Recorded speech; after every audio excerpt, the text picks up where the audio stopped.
আজি গুৱাহাটীৰ সোণাপুৰত অৱস্থিত ছায়েন্স চিটি আনুষ্ঠানিকভাৱে উদ্বোধন কৰা হ'ল। অসমৰ মাননীয় মুখ্যমন্ত্ৰী মহোদয়ে এই বিজ্ঞান নগৰীখন উদ্বোধন কৰে। এই অনুষ্ঠানৰ বাবে প্ৰস্তুতি আৰম্ভ হৈছিল বহু দিনৰ আগৰে পৰাই আমাৰ এছটেকৰ কাৰ্যালয়ত।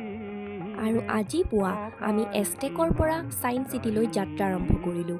আৰু এয়া আমি উপস্থিত হলোহি বিজ্ঞান নগৰী ছায়েন্স চিটি।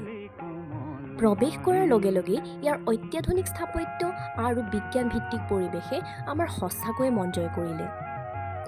মাননীয় মুখ্যমন্ত্ৰী ডক্টৰ হিমন্ত বিশ্ব শৰ্মাদেৱে ছায়েন্স চিটিৰ বিভিন্ন গেলেৰী আৰু বিজ্ঞান প্ৰদৰ্শনী উদ্বোধন কৰে।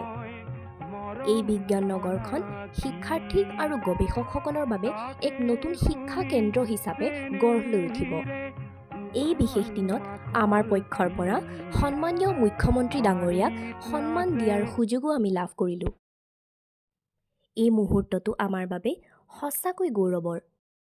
ছায়েন্স চিটিৰ ভিতৰত বিভিন্ন অত্যাধুনিক ডিজিটেল গেলেৰী, বিজ্ঞান প্ৰদৰ্শনী আৰু লগতে ইণ্টাৰেক্টিভ মডেলসমূহ দেখা পাই আমি সঁচাকৈ অভিভূত হৈ পৰিলোঁ।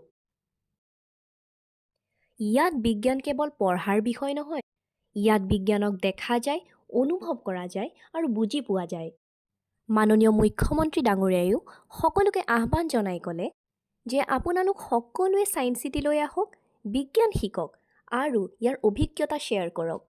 গতিকে আপোনালোক সকলোৱে ছায়েন্স চিটি গুৱাহাটীলৈ আহক আৰু বিজ্ঞান শিকক।